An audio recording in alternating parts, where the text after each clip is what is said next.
So ఏంటి వైసీపీకి సంబంధించి అంటే మొన్నటిదాకా వైసీపీ నుంచి నేతలందరూ ఒక్కొక్కరు వెళ్ళిపోతూ వచ్చారు. కానీ ఇప్పుడు వైసీపీలోకి కొంతమంది నిన్న శైలజానాథ్ గారు చాలా సీనియర్ నేత, ఆయన జాయిన్ అవుతూ వచ్చారు. ఇంకొంతమంది వైసీపీ సీనియర్ నాయకులందరూ కూడా జాయిన్ అవ్వబోతూ ఉన్నారు. ఏంటి వైసీపీకి ఏమైనా మైలేజ్ వస్తుందా?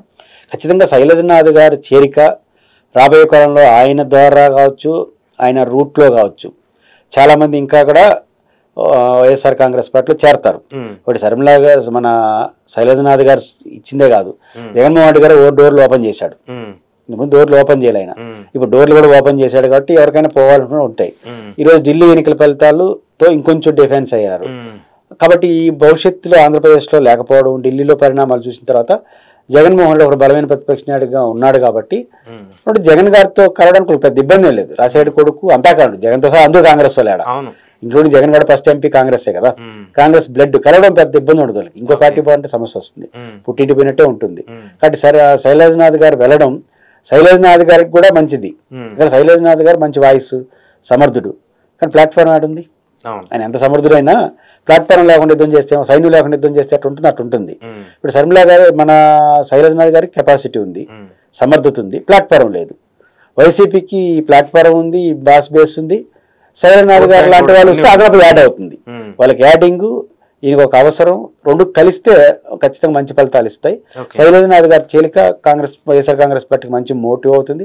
భవిష్యత్తులో మరింత మంది కూడా చేరతారు, ఆ పరిస్థితులు కనిపిస్తున్నాయి. అంటే ఇప్పుడు రూమర్స్ వస్తున్నాయి, ఉండవల్లి అరుణ్ కుమార్ గారు, హర్ష కుమార్ గారు వాళ్ళందరూ మళ్ళీ రాజకీయంగా యాక్టివ్ అవ్వాలని చెప్పేసి చూస్తున్నారని చెప్పేసి చాలా వస్తుంది. అలాంటి పాసిబిలిటీస్ జరుగుతాయా? రాష్ట్రంలో 3 పార్టీల మధ్య వ్యవహారాలు నడుస్తున్నాయి, తెలుగుదేశం, జనసేన అండ్ వైసీపీ.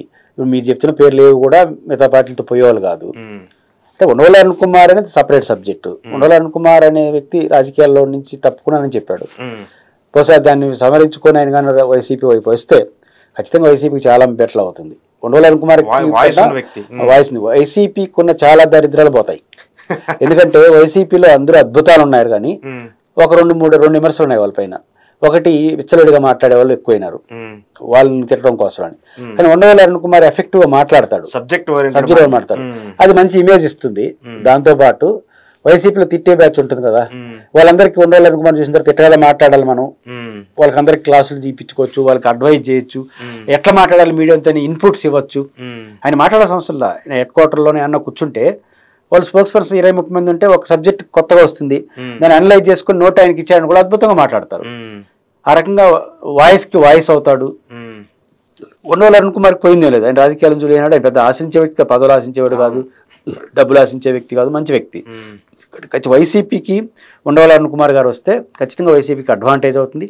ఆయన రాజకీయాల నుంచి ఉపసంహరించుకొని వస్తాడు అనేది కానీ నిజమైతే జగన్ గారు స్వయంగా ఫోన్ చేసి 2 అంకులు అంటే ఖచ్చితంగా వస్తాడు, ఆహ్వానిస్తాడు. తండ్రితో సమానంగా ఉన్నాడు, అభిమానిస్తాడు జగన్ ఎప్పుడు కూడా. ఖచ్చితంగా ఈ మార్గదర్శి కేసు ఇవన్నీ ఉన్నాయి కాబట్టి ఆయనకి ఒక ప్లాట్ఫామ్ ఉంటుంది. రెండో కోణం, నా పర్సనల్ అభిప్రాయం, ఆయన ఏ పార్టీలోనే జారిని కానీ జనరల్ గా ఆయనకున్న నేచర్ రీత్యా కాంగ్రెస్ కాబట్టి వైసీపీతో ఉండొచ్చు. వాళ్ళంత వాళ్ళు రాజకీయాలు ఉండడం మంచిది. ఇంకా భ్రష్టు పట్టిపోతున్న రాజకీయాలు అంటే నిజమేంటి అబద్ధం ఏంటి అని చెప్పే ప్రక్రియ జరుగుతుంది. కొంచెం రాజకీయాలు అంటే హుందాగా ఉండాలి, మంచిగా ఉండాలి, బాగా మాట్లాడాలి, డబ్బులు సంపాదించడమే కాదు, ఇట్లాంటి దానికి ఒక మోడల్ ఉండవల్లి అరుణ్ కుమార్. ఆయన వచ్చానికి చాలా మంది కూడా ఉంది. అట్లాంటి మంచి వ్యక్తులు రాజకీయాలు లేకపోతే ఎవడంటే వాళ్ళు రాజకీయాలు ఉంటారు. కాబట్టి ఒకటి, వైసీపీకి వస్తాడా లేదా ఆయన ఇష్టం, రాజకీయాలు అలాంటి వాళ్ళు రావాలని నేను కోరుకుంటా, ఎంత ఓపుకుంటే అన్ని రోజులు రాజకీయాల్లో పనిచేయాలి. రెండోది, వైసీపీకి వచ్చే అవకాశాలు వస్తే ఆయనకి బెటర్, వచ్చే అవకాశం ఉంటే ఆయనకి రాజకీయాల్లో వైసీపీకి వస్తాడు, అయితే కాంగ్రెస్ పోతాడు, ఆయన ఇంకో పార్టీకి పోలేడు. ఇంకో పార్టీలో ఇంకెక్కడ రెండు వైసీపీలో ఇంకొక సమస్య పెడుతుంది అంటే జగన్మోహన్ రెడ్డి గారు నిర్మోహమాటంగా చెప్పే తక్కువ లేరు అనేది ఒక విమర్శ ఒక ఉంది. నేను చెప్తాడు, రాజశేఖర్ గారు చెప్పినా ఈయన చెప్తాడు, వినకపోతే అది వాళ్ళ ఇష్టం. కాబట్టి అది కూడా ఒక అసెప్ట్ అవుతుంది. కాబట్టి ఉండవల్లి అరుణ్ కుమార్ గారు వైసీపీలో చేరితే ఆయనకి మంచిదే. ఆయన పదవులు వాళ్ళు వస్తాయని కాదు, ఆయనకి ఆశలు లేవు. బట్ ఆయన కూడా మంచి ప్లాట్ఫామ్ దొరికితే ఆయన అనుకున్న ఆశలు ముందు తీసుకుని ప్రయత్నిస్తారు. రాజశేఖర రెడ్డి గారు అత్యంత త్రికరణ శుద్ధిగా ప్రేమించిన వ్యక్తి, ఆయన చాలా దగ్గరగా ఉంటుంది. కాబట్టి ఆయన వస్తే రాజశేఖర రెడ్డి గారు తిరిగి వచ్చినాడా వైసీపీలో కన్నంత ఫీలింగ్ జనానికి కలుగుతుంది. ఏ ఒక్క వైసీపీ కార్యకర్తలు ఆయన ఏమంటారు.